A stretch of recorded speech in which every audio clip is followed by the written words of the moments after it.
Bismillahirrahmanirrahim. Alhamdulillahi rabbil alamin, wassalatu wassalamu ala rasulina Muhammad wa ala alihi wa ashabihi wa man tabi'ahum bi ihsanin ila yawmiddin. Allahun azza wa jalla falenderojmë, vetëm për ti ndihmë dhe falje kërkojmë. Lutim Allahun e madhruar të na udhëzon në rrugën e drejtë, të na forcon, të na bën stabil deri në takimin me të. Lavdatat dhe bekimet e Allahut qofshin mbi Muhammedin sallallahu alaihi wasallam, mbi familjen, shokët dhe gjithë ata që ndjekin këtë rrugë deri në ditën e fundit të kësaj bote. Po vazhdojmë me tutje me ligjëratat tona, me emrat e bukur të Allahut azza wa jall, duke e lutur të madhin Zot që ta mundson ta njohim, njohje e cila i përmirëson zemrat tona, dhe njohje e cila i përmirëson adhurimet tona, dhe njohje e cila përmirëson jetën tonë përgjithësi. Emri që do të lasim sot për të vëllezëruar është një emër i cili nuk është prej emrave të përmendur në Kur'an, por është prej emrave të përmendur në hadith të pejgamberit sallallahu alaihi wasallam, dhe sikur që kemi përmendur është mjaftueshme që edhe i dërguari sallallahu alaihi wasallam ta emërton Allahun me një emër që ai të jetë emri i Zotit xhalla xhelaluhu. Nga se Muhamedi sallallahu alaihi wasallam, sikur që të gjithë e dimë, nuk flet nga hamendja e tij, por flet nga shpallja që i shpallet. Emri që do të flasim sot për të është një emër që padyshim nëse e kuptojmë drejt dhe nëse zbukurohemi me kuptimet e këtij emri, padyshim se shumë gjëra në jetën tonë do të zbukurohen, do të jenë pak më ndryshe. Do të flas për emrin Allahut El-Hayy, të cilën është dashur me e marrë më herët kur kemon edhe emrin Allahut Es-Sittir. Mirë po, vonimi i tij deri në këtë kohë nuk e prish renditjen dhe nuk konsiderohet si vonim. Fillimisht, kuptimi i këtij emri në gjuhën arabe ka të bëjë me disa kuptime. Ka të bëjë me turpin dhe ka të bëjë me të përmbajturit nga çdo gjë që mund të sjellë njeriu çortim. Andaj arabët, kur njeriu i cili ka qenë bujar dhe ka qenë i ndershëm dhe ka qenë me vlera dhe virtyte në shoqëri, ai është munduar që me çdo mundësi që e ka të largon qortimin e njerëzve prej tij. Edhe atëherë kur këtë se ka pas obligim. Prandaj kur dikush ka bërë veprime të saktuara të cilat e mbajnë bujar, e mbajnë të ndershëm, e mbajnë me vlera, këtij kanë thonë me këtë emër. Nga se prej kësaj është edhe fjala El-Haya që nënkupton turpin. Dhe turpi në terminologjinë e shariatit është një virtyt dhe një vlerë e cila e shtyn dhe motivon njeriu drejt kryerjes së obligimeve që i ka ndaj kujt do qoftë. As në jetën e kësaj bote do të thotë komunikojmë me botën e jashtme dhe gjithashtu komunikojmë edhe me veten tonë. Andaj përballë gjitha këtyre komunikimeve kemi obligime se si duhet më usill. E vlera apo virtyti apo morali i turpit është ai i cili na mëson që t'i kryejmë obligimet. Do të thotë na e dim që kemi obligim, po tash duhet vullnet me kry këtë obligim. Duhet motiv me kry këtë obligim, qoftë në kuptim të kryerjes apo qoftë në kuptim të përmbajtjes. Do të thotë diçka duhet me kry përballë dikujt dhe diçka duhet mu përmbajt nga diçka përballë dikujt, mos më e bë. Dhe ajo që e rregullon këtë veprim, qoftë në kryerje apo në përmbajtje, është fetarisht turpi. Se marrja është ajo që njeriu nuk e lën rahat që mos ta kryejë obligimin e caktuar që e ka përballë dikujt. Sepse për këtë do të flasim më vonë. E nga ky kuptim vije emri Allahut El-Hayy. Sikur që e përmenda edhe më herët lëndëruar, ky emri Allahut azza wa jall, edhe pse nuk është përmend drejt për drejt në Kur'an, por shumë emra të Allah xhallahu ala dhe shumë ajete aludojnë te. Por kështu në mënyrë të drejtë për drejtë është përmend hadith e pejgamberit sallallahu alaihi wasallam dhe atë në disa prej haditheve. Më tepër se një herë është përmend do të thotë se Allahu xhallahu ala ka këtë emër. Një prej atyre është hadithi që e transmeton Abu Dawudi dhe Tirmidhiu. Dhe hadithi është i saktë ku pejgamberi sallallahu alaihi wasallam, sikur se ka në hadithin e Salman el-Farisiut, ka thonë: "Inna rabbakum tabaraka wa ta'ala hayyun karim, yastahi min 'abdihi idha rafa'a yadayhi ilayhi an yaruddahuma sifra." Me të vërtetë, Zoti juaj i madhruar është hayy. Hayy, do të kjo është argument se Allah ka emrin hayy. Çfarë kuptimi ka ku e bëjmë më poshtë, por s'paku si argument se Allah ka këtë emrin Kerim, është bujar. Andaj turprohet ku robi i ngrit duart ka hajt t'ja kthen të zbrasta. Gjithashtu ka në hadithin e pejgamberit sallallahu alaihi wasallam, me një rast ka qenë Muhamedi alayhi salatu wasalam në xhami me disa prej shokëve të tij, duke ju shpjeguar disa çështje që kanë të bëjnë me Islamin. Dhe kanë ardhur 3 njerëz në xhami dhe njëri i ka nda pak safa dhe është ulë në mes të ndajes, mejlisit. Tjetri është skeju pak më në qash dhe i treti është largu nga xhamia. E pastaj ka thënë pejgamberi sallallahu alaihi wasallam: "Ala ukhbirukum bi khabari an nafari thalatha", a doni t'ju lajmëroj për 3 persona çfarë ndodhi? Ta 3 që erdhën dhe secili pat pozicion të ndryshëm përballë ndajes tonë, a doni t'ju tregoj për ta? Atëra tha pejgamberi sallallahu alaihi wasallam: "Amma ahaduhum fa'awahu Allah." Se për këtë parit, ai u fut në mbrojtjen e Allahut dhe Allahu e mbrojti. Është fut mbrana mejlisit, është fut mbrana. Dhe mbrana është mbrojtja dhe kujdesi i Allahut azza xal. Ka kërkuar strëhimin e Allahut dhe Allahu ja mundsoi këtë strehim. I dyti istahja, i dyti u turprua që të futet midis, apo ka se ka rivon shumë kanë pak më mrapa, fastahya Allahu minhu, dhe edhe Allahu u turprua nga vepra e tij. Andaj këto është argument se Allahu xhallahu ala gjithashtu e ka emrin e tij El Hayy. Dhe argumentet të tjera që të flasin se Allahu xhallahu ala ka këtë emër. Edhe pse në Kur'an nëse vënë ka ardhur se Allahu nuk turprohet nga e vërteta. Inna Allah la yastahi an yadriba mathalan. Për shembull, Allahu xhallahu ala nuk turprohet që të sjell shembull ba'udatan fama fawqaha, qof një mushkaj apo diç më e madhe se kjo. Gjithashtu Allahu xhallahu ala përmend në raste të tjera se Allahu xhallahu ala nuk turprohet nga e vërteta, sikur se ka ardhur në hadithin e pejgamberit sallallahu alaihi wasallam, hadithi Ummu Salamas radhiyallahu ta'ala anha, se ka ardhur Ummu Sulejmi tek pejgamberi sallallahu alaihi wasallam dhe i ka thonë: "O i dërguari i Allahut", i ka thonë, në qoftë se gruaja në ëndër do të thotë ejakulon ose sheh ëndër, a duhet të lahet sikur se burri? Ka thonë pejgamberi sallallahu alaihi wasallam: "Inna Allah la yastahi min al-haq." Allah nuk turprohet nga e vërteta. Kjo është pyetje pak do të thotë e ndihshme, e prekshme që femrat vet burrin, mashkullin, por megjithatë kur bëhet fjalë për të vërtetën, Allah nuk turprohet nga e vërteta, ka thonë po nëse sheh se është lagur.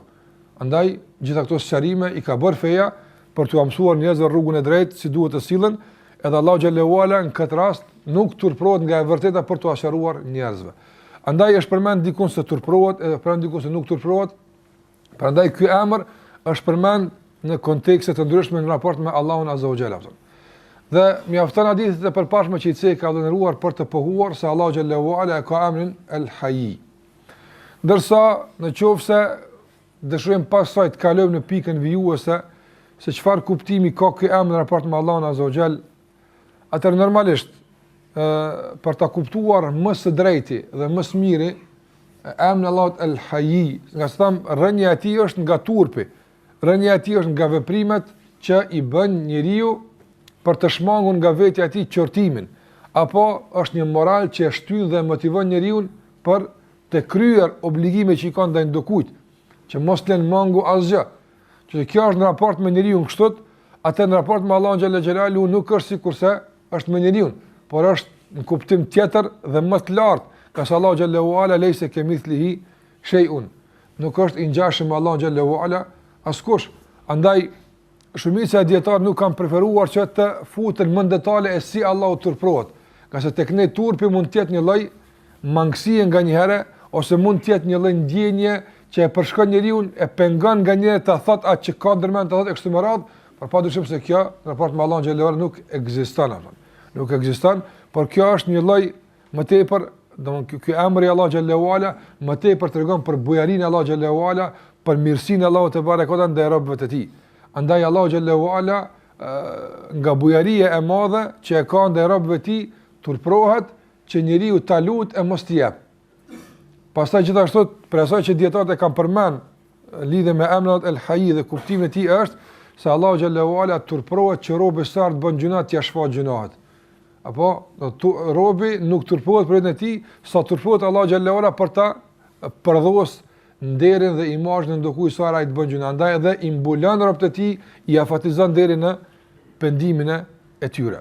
Prandaj ky kuptim besoj që është i qartë për neve dhe ta kuptojmë drejt se i takon Allahu xhallahu ala ashtu sikur që i takon çdo emër dhe çdo cilësi në mënyrën sikurse e meriton Zoti i manduar, pa u futur në detalet e caktuara për të munduar pastaj që përmes asaj që ne përjetojmë t'ja kushtojmë edhe Allahut të manduar, nga se kemi përmendur disa herë se emrat e cilësitë Allahut azza xal janë të posaçme për Zotin xhallahu ala dhe janë larg përgjasimit dhe janë larg ngjashmërisë dhe janë larg çdo shtremrimi dhe mohimi që mund ta bën njeriu. Se përket ndikimit të këtij emri në jetën e përditshme, ka shumë gjëra që mund t'i përmendim, duhet të filloj me atë që ka të bëjë me Allahun te bareke ve teala. Nëse Allahu xhallahu ala është El Hayy, atëra si reflektohet ky emër i tij në raport me krijesat dhe si duhet të sillemi ne pastaj përballë këtij emri në raport me Allahun azza wa xal. E përmend Allahu nderuar se Allahu xhallahu xhelaluhu, sikurse ka përmendur pejgamberi sallallahu alaihi wasallam, turprohet kur robi i ngrit duart ka ai e që t'ia kthen Allahu të zbrasta. Kjo duhet fillimisht tek ne, ndikimi i kësaj është që të përmirësojmë edhe ne komunikimin me Allahun azza wa xal. Nga se Allahu te bareke ve teala e don komunikimin e robit me të. Çdo kanë për neve në këtë botë, ndoshta komunikimi i shpesh mund të na bezdisë. Nuk jenë gjendje gjithmonë me ndëgju dikën. Nuk jenë gjendje gjithmonë me u përgjigj dikujt. Nuk jenë gjendje dhe nuk i disponim dhe nuk i gatishmëri gjithmonë me bisedu me dikën. Ndërsa tek Allahu xhallahu ala në raport me robën është e kundërta. Allahu te bareke ve teala asnjëherë nuk lodhet, as nuk mërzitet, as nuk bezdiset nga komunikimi i robit me të. Sa që robi dëshiron, madje sa që robi komunikon me Allahun xhallahu ala dhe kërkon prej tij, Allahu te bareke ve teala nga bujaria e madhe i jep robit shumë më tepër se sa që ka kërkuar prej tij, nga sa i turprohet t'ia kthen duart e zbrasta. Dhe kjo duhet neve me vërtet na bëj që kur bëjmë dua, kur bëjmë lutje Allahut azza xal, me vërtet ta bëjmë me një ndjenjë pak më ndryshe. Nga se shikone këtë reagim të Allahu xhallahu ala përballë asaj që ne e kërkojmë, ndërsa njerëzit e bëjnë me gjakftofsi, pa ndjenja, pa ndonjë pretendim, e ka një kërkesë saktuar, në qoftë se ka të bëjë me dunjan e tij, është pak më i përkushtuar dhe ka manzar, nëse s'ka të bëjë me dunjan e tij, disi nuk përgjigj mirë, nëse s'përgjigjet hajr inshallah, e kështu me radhë.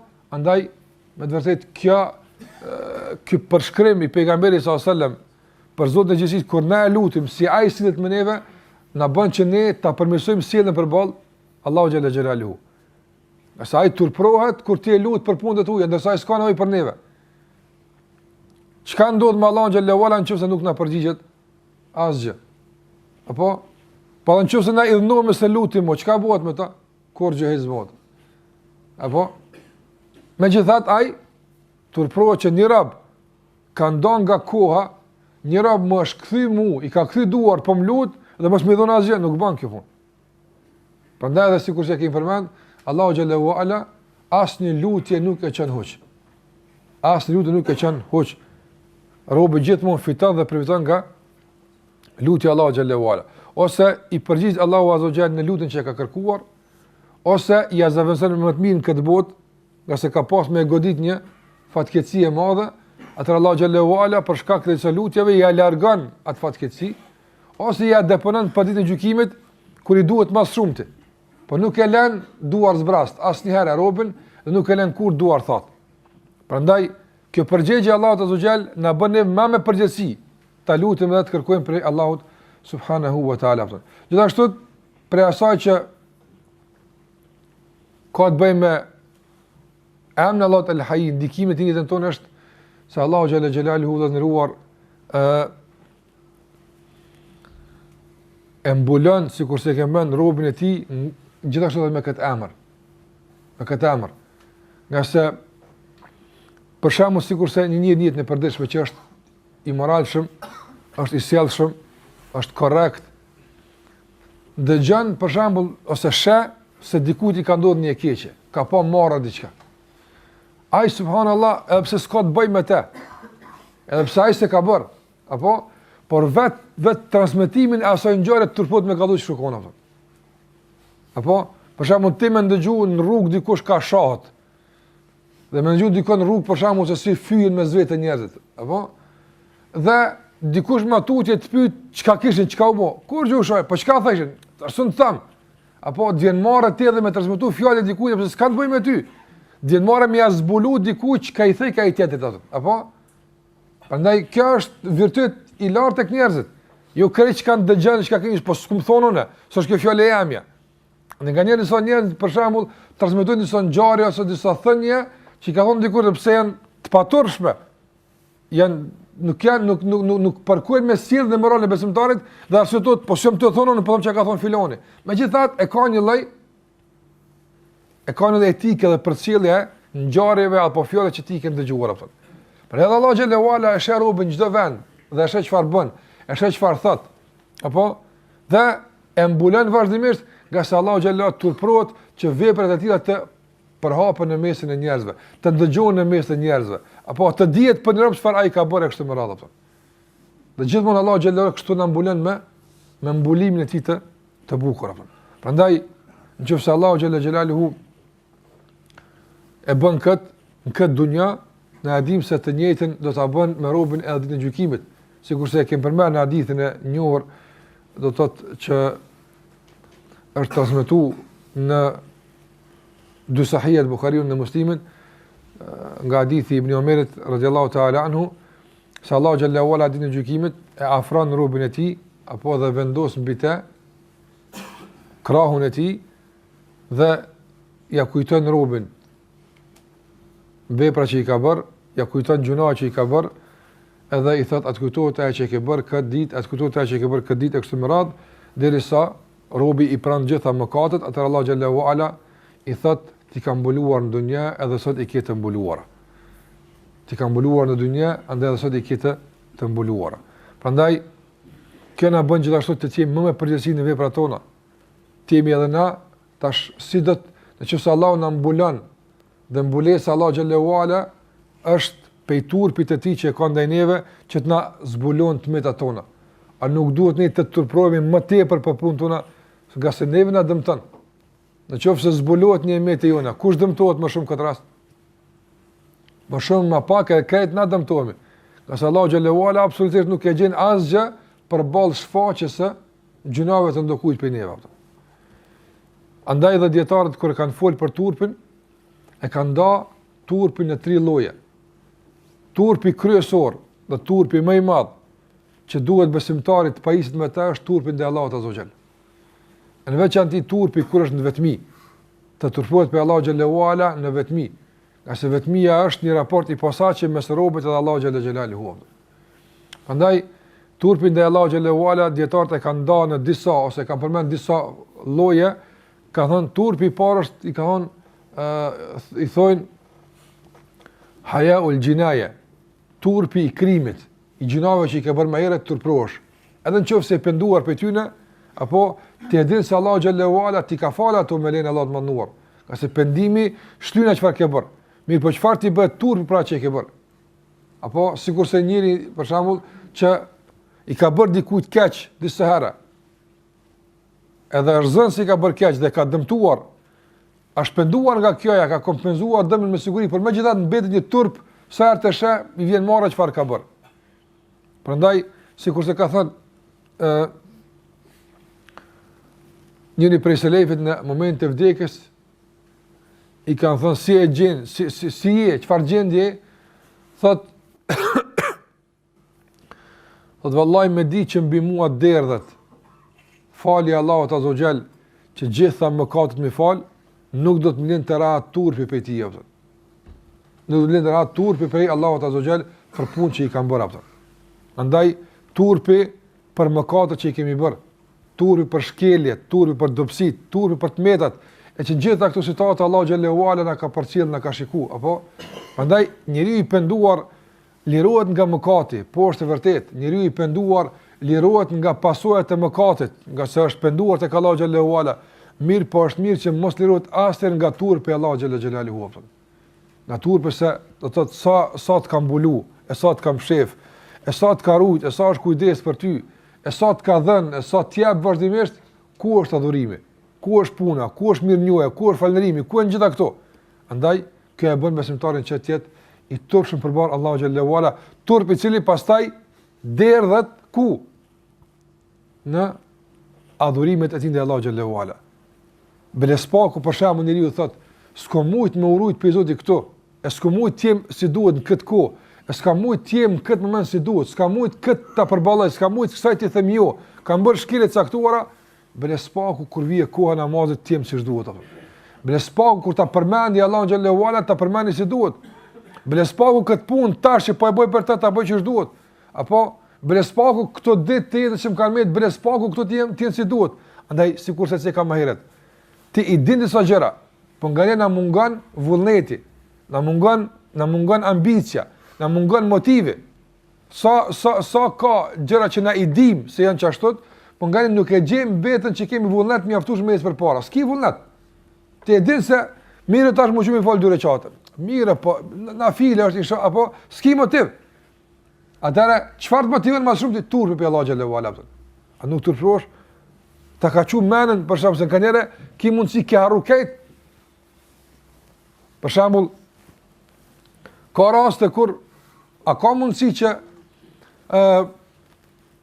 prej kohës kur zgjohesh për gjumit, deri sa ti në koha drekës, mos me tron men hiç që ekziston namazit duha.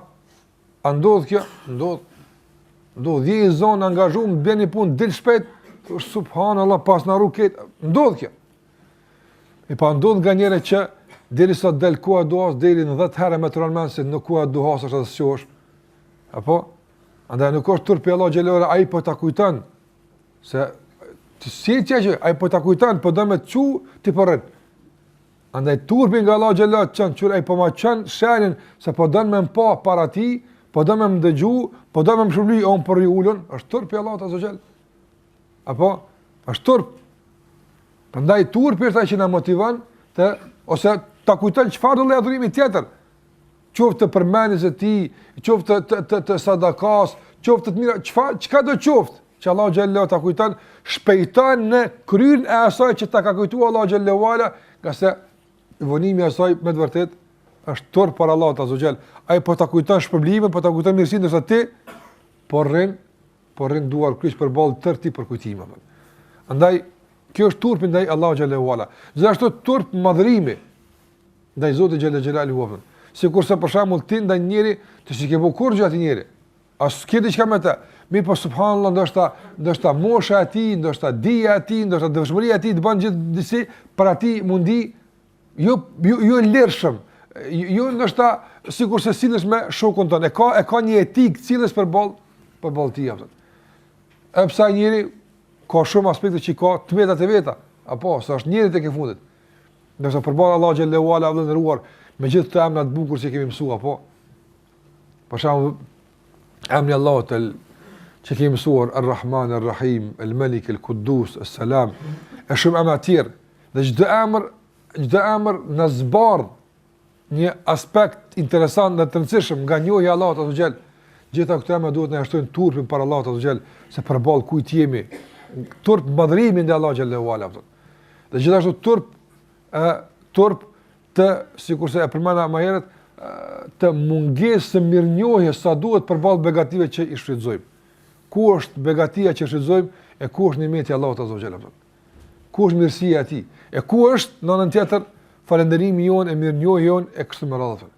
Andaj është turp që përballë gjitha këto të mirave nëse na mungon diç pe Allahu xhallahu ala, dhe ajo mungesë nuk është për të na munguar diç, por është për të na plotësuar dikun tjetër. Megjithatë, njeriu të shpejton ende pa e analizuar mirë atë që e ka godit, ende pa e analizuar mirë atë mungesë, të shpejton me ankesa, edhe ku të ankohet, në çfarë sporteli ankohet, te ai që nuk e mëshiron, te ai që edhe me pas nuk i jep, te ai që ja mon men këtë ankesë nesër thotë, haq të thie kon që shtot, apo te ai që shtot, që çu shkon ankohet njëri. Ankohet ndaj kujt? Ndaj Allahut mënduar në udhë bilavë. A nuk është turp kjo? Është turp pe Allahu xhallahu ala me shku më anku për Zotin të kush? Të krijesa aftën. Është turp aftën. Njëri sot për shembull andod për shembull sa është konsiderohet shkelje edhe konsiderohet jo etike, madje konsiderohet edhe ndoshta pi mëkateve që për shembull gruaja në shtëpi që është, apo për probleme që i ka ndoshta me burrin, mund të ketë një problem, shkon të ankohet tek një armik i burrit. Apo më thonë që çështo po më bën.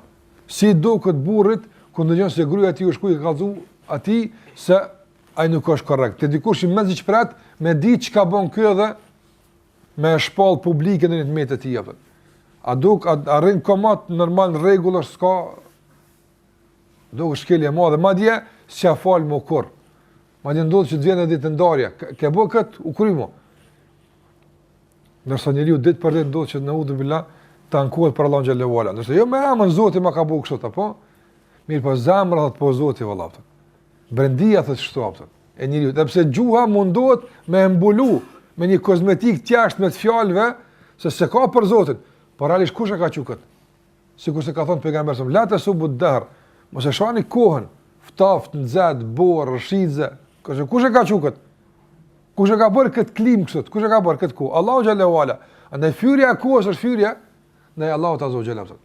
Edhe ankesa për sprovat në adresa në adresa jo të duhura është një lloj ankesë ndaj Allahut xhallahu ala. E ajo që na pengon dhe na edukon këtë frymë që mos të ankohemi ku nuk duhet dhe mos të ankohemi para që nuk duhet, është turpi ndaj Allahut azza wa jalla. Andaj edhe ka përmend pejgamberi sallallahu alajhi wasallam edhe një formë tjetër të turpit ndaj Allahut azza wa jalla, sikurse është hadithi i njohur i pejgamberit sa ku thotë istahyu min Allahi haqqal haya. Turproni nga Zoti i mënduar turp të vërtet. Ata rasab kanë nahnu nastahyi walhamdulillah. O dërguar Allah, na e kem një turp, alhamdulillah, nuk kem. Ata se kanë këtë për të reaguar ndaj pejgamberit sa apo. Po kanë ato që kanë e dim, po më duket të kem, po ti me siguri ki përzim diçka tjetër, pa thonë. Ti ki përzim turp tjetër. Ka thonë pejgamberi sallallahu alajhi wasallam, men istahya min Allahi haqqal haya falyahfadh ar-ra'sa wama hawa. Kush wama wa'a وليحفظ البطن وما حوى وليذكر الموت والبلا. Kush turprohet pe Allahut turp të vërtet, le ta ruan kokën dhe atë çfarë kanë te. Turpi pe Allahu xhallahu ala, nuk kupton, ta ruash kokën dhe atë çfarë kanë te. E çfarë kanë kokë që duhet ta ruajmë? Fillimisht mendimet, kuptimet. Apo a nuk është turp apo që të njeriu subhanallahu me pas në kokë në një mendim, ose në një kuptim, ose në një informat, e që e informat, për shambull, është e pa vërtet, ose e cënën në një kuptim të fesë, ose ka të bëjmë në një kundërshtim të hadithit, e kështu më radhë, është turpi Allahu të gjellë. Gjitha, ose, për shambull, të sillet në kokë njeriu ndonjë mendim i caktuar, e çaj të komunikon pozitivisht me atë mendim. Qase ka mendime që njeriu turpohet për tyne, dhe largohet për tyne, dhe lut Allahu xhallahu ala ta liron nga mendimet e tilla dhe i urren ato skajshmërisht. Me po ka disa mendime që njeriu, shejtani i hudh ato në kokën e njeriu, i sill, e pastaj njeriu fillon me komunikuar me ato pozitivisht, i pëlqen dhe fillon të thellohet mendimet e tilla, ndërsa Allahu xhallahu ala po e sheh dhe po e di çfarë po mendon ai, dhe ka po i shkon mendja çfarë po sillet në kokën e tij kështu më radh, dhe turpi nga Allahu xhallahu kupton që të ruhet koka dhe çfarë konte. E konte mendimet e njeriu, planifikimet e tij, ideat e tij e kështu më radh. Dhe kokë janë syt që njeriu shikon me to. Andaj nga turpi pe Allahu xhallahu është që njeriu t'i ruan syt e mos t'i lëshon atje ku nuk duhet me lëshu syt. Ku do qofte që është ndaluar. Ka se turpi pe Allahu xhallahu është të ruhet syri. Gjithashtu në kokë janë veshët, apo andaj t'i ruan vënë çfarë po dëgjon. Asoj turpi Allahu xhallahu ala të ndëgjosh me këta vesh atë që nuk e don Allahu xhallahu ala. Të ndëgjosh për gojim, të ndëgjosh shpifje, të ndëgjosh akuza, të ndëgjosh gjëra që nuk kanë të bëjnë me realitetin, që cenojnë nder në një muslimani e kështu me radhë, është turp pe Allahu xhallahu ala që me këta vesh që Allah na ka mundsuar, na ka begatuar të ndëgjojmë atë që Allahu xhallahu ala e ka ndaluar dhe është hidhur. Në këtë kokë që Allahu xhallahu ala na ka dhuruar është edhe goja. Apo andaj nga turpi Allahu xhallahu ala është ta ruajmë gojen dhe ta ruajmë gjuhën, se në çfarë po përdorim, si po e përdorim. Prandaj gjitha këto kanë të bëjnë me turpin ndaj Allahu subhanahu wa taala. Dhe ai është haji, ai është që ka këtë emër që vjen nga turpi. Andaj ai turprohet për neve që s'ka nevojë për neve. Dhe nuk i duhemi ne fare.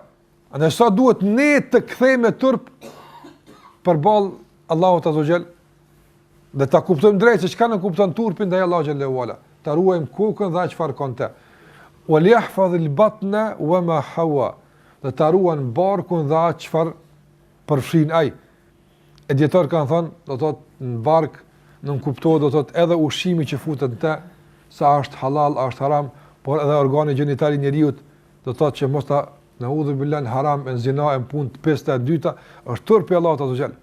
Prandaj Allahu xhallahu ala xhelozon, sikur se ka në hadith pejgamberi subhanallahu, Allahu xhallahu ala xhelozon kur robresha e tij bën zina. Në famën tok, është robresha Allahu xhallahu ala, Allahu xhallahu ala xhelozon shumë kur ajo bën zina, e prish nderin e saj atë.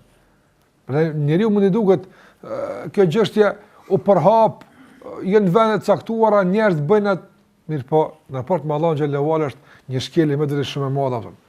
Nga se pe vepra më të urrëtura tek Allahu xhallahu ala është zinaja atë. Prandaj edhe i ka përcaktuar dënimin më të mërshëm, apo më të shëmtuar. Se njeriu mund ta vret dikën, por edhe ekzekutimi i tij e ka një farllë dinjiteti. Nëse zinaja është më të vërtet një ekzekutim i tmerrshëm që i bëhet atij që ka bërë zina. Prandaj është turp për Allahu xhallahu ala që njeriu të preket apo të njollost apo të ndytet me mëkat e tilla. Është turp për Allahu xhallahu ala. Është turp për Allahu azza xal që njeriu mos të ketë i kujdesshëm çfarë po fut në barkun e tij. Të di pa kujdesshëm për ushqimin që ka fituar, çfarë po han.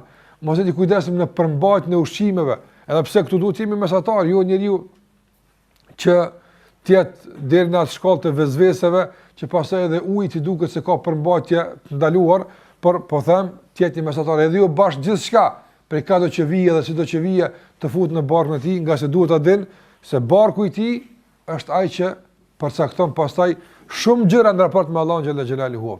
Ka sikur që dini pranimi i duave apo bajagi e ka një ndikim edhe nga ana e barkut, çfarë kemi futur në barqet tona. E në veçanti ai që ka të bëjë me të drejtat e tjerëve.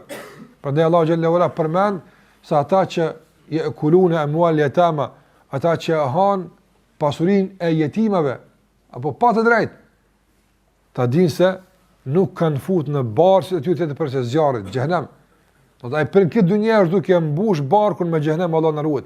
Dhe keqpëdrimi i çdo pasurie të muslimanëve, jetimave, vakëfeve, çka do qoftë që ka të bëjë me interesin e përgjithshëm, ta dinë njeriu se nëse diç fut në barkun e tij, nga kjo që i takon dikujt tjetër, nga muslimanët, ta dinë se vallahi ka fut në barkun e tij një hisë nga zjarri i xhenemit, Allah na ruaj.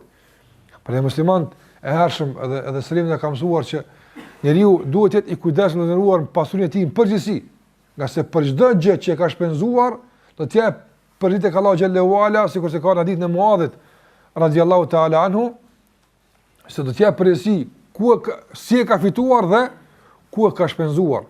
Kjo është për të vetën. Për të vetën këtë çka është e jotja, s'është e kërkuar hiç, është e jotja, Allahu xhallahu ka më të pyet ku e ke fituar dhe si e ke shpenzuar. Do të thonë është e tjetër kujt. Në veçantë ka të bëj me interesin e përgjithë muslimanëve ose ka të bëj me fenë Allahu xhall. Atëherë vallahi shumë fishohet për si janë këtë temë.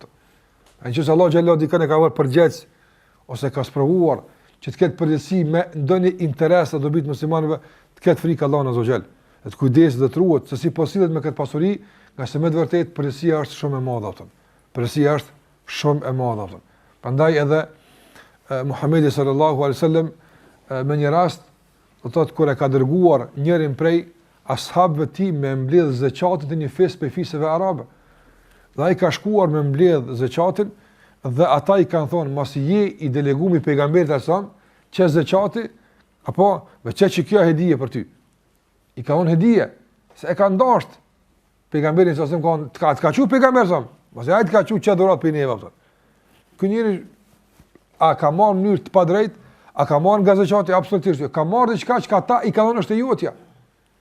Dhe ka shkuar në shtëpinë e tij, ka shkuar tek pejgamberi sallallahu alaihi wasallam dhe e ka thonë ja Rasulullah, kjo është zakatit e kjo është e jamja. Sa më kanë dhënë mua në emrin tëm.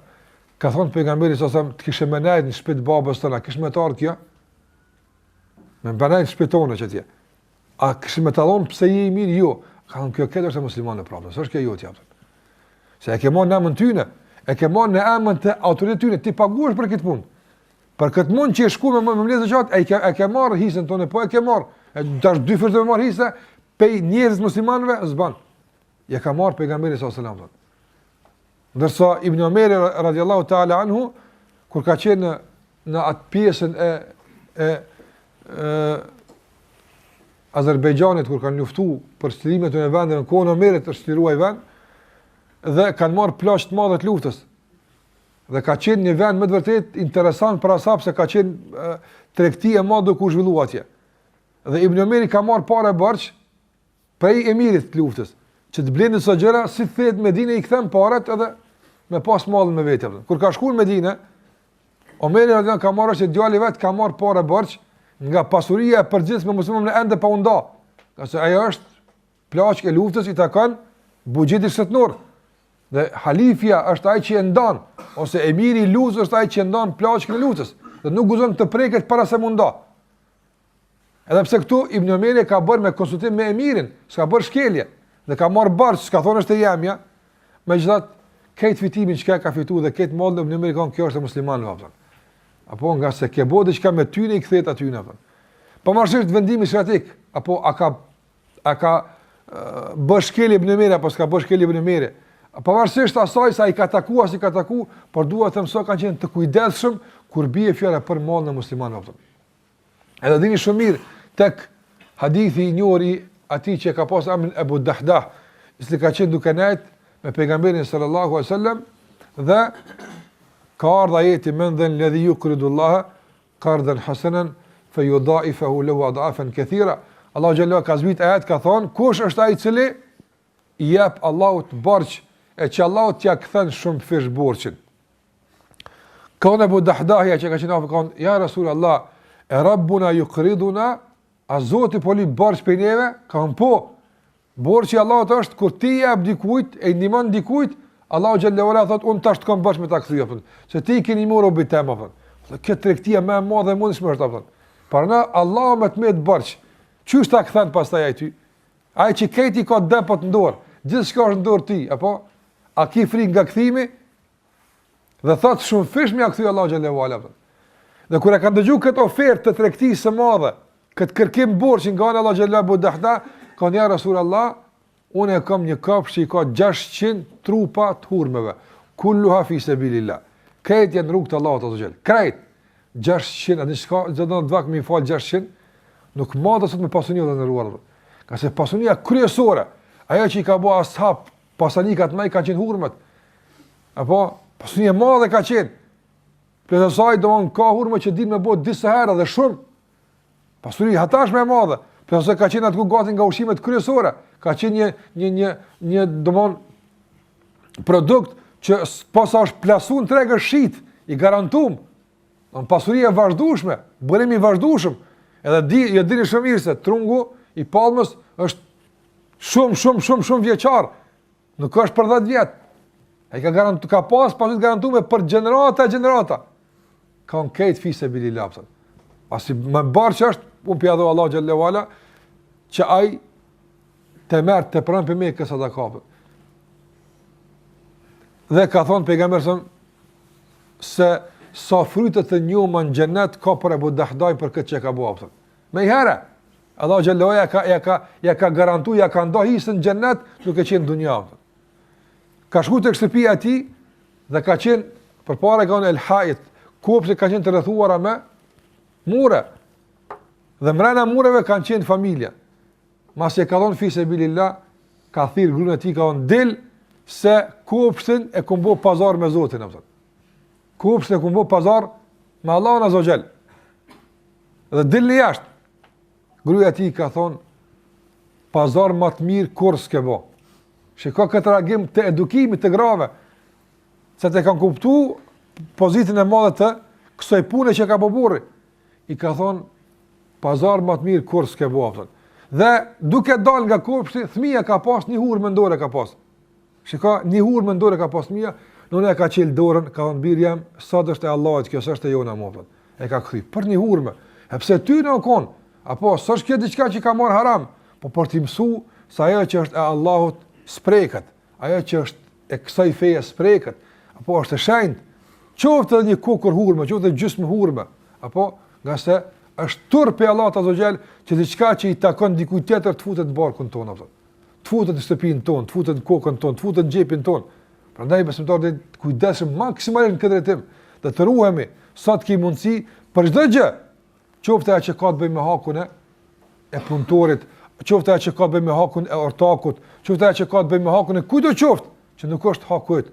E në veçantë që ka të bëjë me hakun e muslimanëve, me hakun e projekteve të Islamit, me hakun e davetit, me hakun e fesë Allah xhallahu ala përsi, atë këtu të më qenë skajshmërisht kujdesi i madh se si possibil me çfarë po vjen turpi Allah xhallahu ala që apo të bën ndonjë keqpërdrim ose malverzim këtë drejtim, ma që i takon fesë Allahut subhanahu wa taala. Andaj ka thonë pejgamberi, ai që turpohet pe Allahut azza xhall, turpi pe Allah duhet që ta mësoj këtë njerëz ta ruan kokën e çfarë konte, dhe ta ruan barkun e çfarë konte, dhe gjithashtu turpi pe Allahut azza xhall është falyadhkuril mauta wal bila, apo është pe turpit për Allahun xhallahu është ta kujton vdekjen wal bila kur bosh hije plon kur kush heq, apo kur tretesh e shkatrosh, e s'ka asgjë, apo andaj pe turpi Allahut azza xhall është njëri ta kujton vdekjen, ta kujton daljen për Allahut azza xhall, apo dhe ka thonë pejgamberi sa ai që turpohet nga Allahu azza xhall i lën stritë kësaj bote. Qysh lën stritë kësaj bote? A nuk është turpi Allahut azza xhall që subhanallahu çfarë stoli Allahu ka përgatitur në xhenet për robët e tij? Çfarë bukurie edhe po të thirr, po të josh, po të shpjegon, po të sqaron çfarë stoli ka, dhe ato po i hub mirë për do stoli që si ka në dorë, as nuk janë stoli. Janë vetëm zbukurim i jashtëm më tepër, ndërsa brendi janë shëmtim, në brendi janë zhgënjim, në brendi janë dëshpërim, s'kan të bëjë me stolin. A nuk është turpi Allah xhallahu ala për shkakun njëri me elon xhenetin për dunja? A nuk është turpi Allah xhallahu ala me elon që ka përgatit atij Allah xhallahu ala për një begati të përshpejtuar ato që ndoshta shpesh nuk i mundësi as me shfrytzuar si duhet, nga se Allah xhallahu ala ja merr shpirtin dikujt, edhe mbetet edhe pa këtë dunjas edhe pa të ahiret Allah në ruajt. Prandaj nga turpi Allah xhallahu ala është që njeriu ta kujton ahiretin dhe gjithashtu ta kujton stolin e xhenetit dhe bukurinë e tij, dhe ky kujtim për këtë vend ta bën që me të turprohet pe Allah xhallahu ala që të lakmon që apo kësaj bote. Njeriu që jeton me xhenet, njeriu që është i bindur në xhenet, tregomni çka lakmon pe kësaj bote. Çka lakmon? Çka mbetet pastaj në këtë botë që të lakmohet? Asgjë valla. Bile është marrë me lakmuar. Para mendon për shembull një njeri I cili vetëm këtë botë, njeri I cili për shembull jeton në pallate, ka ndoshta miliona, gjithçka ka aftën, apo këtë mirat I ka. Dhe para mendon me shku në shtëpi ndonjë të varfër dikon aftën. Edhe ai ka një kofe të ndryshkt. Kofe ndryshkt e ka aftën. Kofe që edhe është e shpuar, nuk e mon ujë të mirë aftën. Apo edhe si alshon syt, lakmon çuçish më marr. Çuçi duket fukaras ky njeri aftën. Ose çuçi duket neve. Ai çfarë pallat kush pikar tu ardh, pe ja kthyr kofën e shpërthyer të ndrysh njerit apo në shtëpi vet. Tu e lakmu çish më marr, çish më uzurpua, do I llastohet, I servilohet, bën gjëra don që janë çuditshme, për çka? Një kofë të shpërthyer më marr dikujt apo. S'ka kur far vlera. Nëse ai vjen nga një pallat apo që s'ka nevojë për kohë absolutisht. Nëse ka gjëra të rregulluara, a na duket kjo diçka e pa paramendueshme, po na duket apo. Po ty duket me fëmin tën kur shkon dikun. Këti ka të mira të shtëpia. Apo madje ndoshta ka ushqimin dhe këti ka më të mira. Me unë kur shkon dikun me lakmu ndonjë, ti thosh atë bezdis, atë shqetëson lakmia e tij, e pse është fëmijë ai? Po të bezdis lakmia e tij. Këti ki shtëpi, çka u vërsulshe, çka lakmëshe mas asoj atë shumë, apo duket shumë bezdisë, se ka mongo, këti ka. Nërsa duket vetë që ashtu atë bezdis vetja jote ka që ashtu pra, si kur të bezdis fëmiu, apo kur bën me lakmu për do punë dunjas to, a kur din që te din çka Allahu të ka thirr. Dhe din çfarë rrugë të ka qit. Nëse të ka qit rrugë të besimit Allahu xhallahu ala, të ka drejtu ka çto begati. Ato që Allah e ka qitë në rrugë të besimit, ato që Allah e ka vendosur në binart e namazit dhe binart e adhurimit të Allahut azza xal, Allah e ka drejtuar këtë njeri ka xheneti. Çdo besimtar dhe çdo besimtare që janë të përkushtuar Allahut azza xal dhe adhurojnë Allahun azza xal, këta janë të drejtuar ka xheneti, janë drejtuar. Tash ti të shku çatje. A nuk është turp me ndru kursin, me ndru drejtimin, me nal shpejtësinë për me marrë ndonjë bërllëg për rrugë që është marrë me e këshyr, le mu me e marrë apëtën. është marrë me e këshyr, le mu me e marrë apëtën. Prandaj edhe, kështu të asap të pejgamberit sa më vëzënëruar, këtë turp dhe Allahut azza xal për bollë të begative I ka bërë që të nëzitojnë dhe shpejtojnë ka xheneti apëtën. Sikurse e dini rastin e shumë ashabëve çfarë gjëra kanë bërë të çuditshme për neve në raste të ndryshme lidhe me arritjen e kënaqësisë Allah xhallahu ala dhe lidhe me arritjen e xhenetit. Çfarë I ka motivu, çfarë I ka stimulu, çfarë I ka shtyr ata? Se dia është dia, nuk ka ndru kurrë. Apo çaj përshkrim I xhenetit që ka qenë në atë kohë, çaj është edhe sot. Çato rregulla në sot, çato mësime se këtin edhe sot. E çka na dallon ne për asaj motive? Vullneti. Apo s'ka vullnet me zbatu, s'ka vullnet me praktiku, s'ka vullnet me përpara. E çka I ka ushqy me vullnet asap marrja, turpi. Ku na kon? Çka na kon na? Çka na ka pa Allah të ke begati? Marrësh. A nëse kur se ka një sahabia që ka pas 3 hurme në dorë apo kur e ka thirr pejgamberin për xhenetin, gjerësia atë do sa, gjerësia e qeve dhe tokës ka thonë këto 3 më vonu, marrësh. Shiko 3 hurme ju kanë duk se e vonojnë ka xheneti Allahu të xhelafat. I ka gjujtë, e pse I ka pas halal? Me spori kun halal. Pastaj 3 hurme nuk kanë 383. Apo 3 hurme njëri tu ngajt 2 hapa kur I bën I han. Nuk është vonim I madh apo. Apo gjithashtu ai ka qenë në ibadet. Ai të hongër hurme u kon tu mos e vap, se u kon vit luftës. Gjado kon se kon tu kurrë. Me gjitha këtu kon është marrë. Është marrë mu vonuën me 3 hurme mos më shkon xhenet ato. E parna dikush për neve ndoshta as ato që kanë dorë se ka bash halal, edhe nuk është në vit frontit ku duhet, është u vonu pe vendit ku duhet më shku apo. Nuk ka ndërtim duar, edhe ajo që është e bë, bajegi shumë është e vonu dhe prap mbetet në vijën ku është kjo është turpi Allahut azza xal. Dhe sa ka veprime, kuptime, mendime, sa kjo fjalë qëndrime tona që na vonojnë që t'i afrojmë Allahut azza xal, na vonojnë që të shkojmë ka xheneti, dhe nuk kemi gjendje me I gjujt. Do të gjuje këtë kuptim, gjuje këtë mendim, Apo gjuje këtë qëndrim, gjuje këtë mentalitet mo, se apre që po të vënën.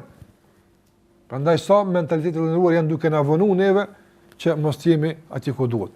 Që sa vjet, ndoshta ekziston një xhamat, sa vjet ndoshta falemi, që sa vjet kemi kaluar për ligjërata dhe ende vallahi një ndëgjëm të banalitete, gjëra të ulta që është marrë me ini pe diku tjetër, e lëna me ndodh muslimanëve që falen, agjerojnë, pretendojnë se pasojnë pejgamberin sallallahu alaihi wasallam, ndëgjojnë ligjërata kështu me radhë. Pra turpi për Allah xhallahu ala duhet na përmirëson dalë para tij, për kujtimi i ahiretit, duhet na i largon lakmit për këtë dunjë, storit për këtë botë, garim për këtë botë e kështu me radhë. Gjitha këto i ka përmend pejgamberi sallallahu alaihi wasallam në kuadër të turpit ndaj Allahut subhanahu wa taala. Andaj pendikimi të këtij emri el hayy është që ne ta rishikojmë turpin tonë ndaj Allah xhallahu ala, që ne ta rregullojmë turpin që kemi ndaj Zotit të manduar. A është ky turp në drejtim të duhur? A është ky turp si duhet? Nga se ashabët kanë thonë, edhe na turpojmë ja Rasulullah. Apo i po i dërguari sallallahu alaihi wasallam ka thonë, është një turp tjetër që duhet ta kuptoni pak më ndryshe. Ai turp është ta ruani kokën, ta ruani barkun, e ta kujtoni ahiretin, e mos bëni gazut me dunjas, ekstremal nga ato që i ka përmend pejgamberi sallallahu alaihi wasallam në hadithin e tij që e përmendëm më herët. Kjo është disa pika që i përmenda lidhe me ndikimin e këtij emri tonë. Do të vazhdojmë me disa tjera inshallah në pjesën e dytë. Me kaq po i dhu fund se pjesë sallallahu ala Muhammed wa ala alihi wa sahbihi wa sallam tasliman katira.